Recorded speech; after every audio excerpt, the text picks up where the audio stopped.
Hi, I'm George Francie. I'm a trustee here at the East Brunswick Museum, and I'm here to tell you about a film premiere we have coming up June 21st, 3 p.m. at the Taubenslag Theater at the Community Arts Center. We're going to show for the first time ever in public some films of the Lindbergh Trial and related interviews that were newsreel footage that were in the possession of former Governor Harold Hoffman. Harold Hoffman was governor of New Jersey from 1935 to 1939, so he presided at the very end of the Hauptmann trial. Bruno Hauptmann was convicted and later executed for the kidnapping and murder of Charles Lindbergh Jr., the 20-month-old son of Charles Lindbergh, who was, by some accounts, the most famous man in the world. Governor Hoffman's family was originally from Old Bridge Village here in East Brunswick, and at the time his wife died, they were looking for a repository, and having that natural connection to East Brunswick, they graciously and generously gifted us all of his papers and belongings.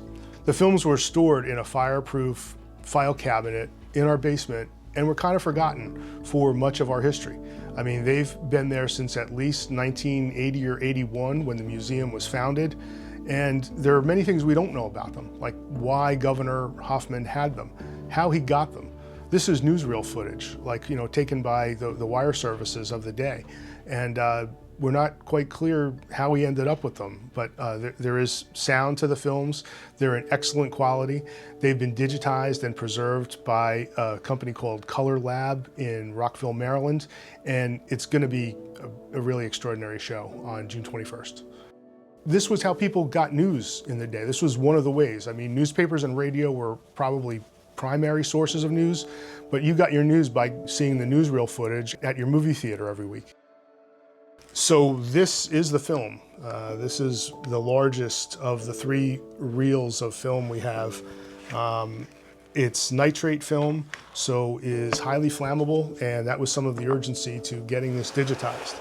So now we've got the film digitized and into a pristine, beautiful copy, and you'll be able to see that on June 21st at the theater.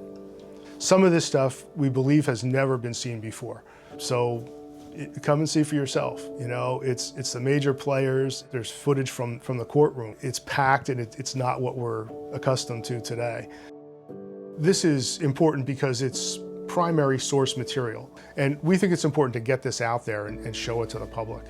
So we're grateful to the County of Middlesex, which funded this restoration and digitization, which we'll have now for posterity, for showing in the future, and to our board here at the East Brunswick Museum, which has supported this project, and the town as a whole for giving us the venue in which to show it. There is, a capacity there, so it'll be first come, first serve. $10 suggested admission. One of the speakers we're going to have on June 21st is Patrick Bamburek, the great-grandnephew of Harold Hoffman, who's still one of the active researchers of this case today.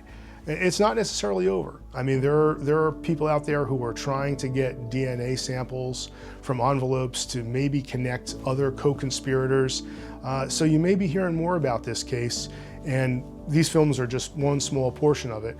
But come and see for yourself and draw your own conclusions.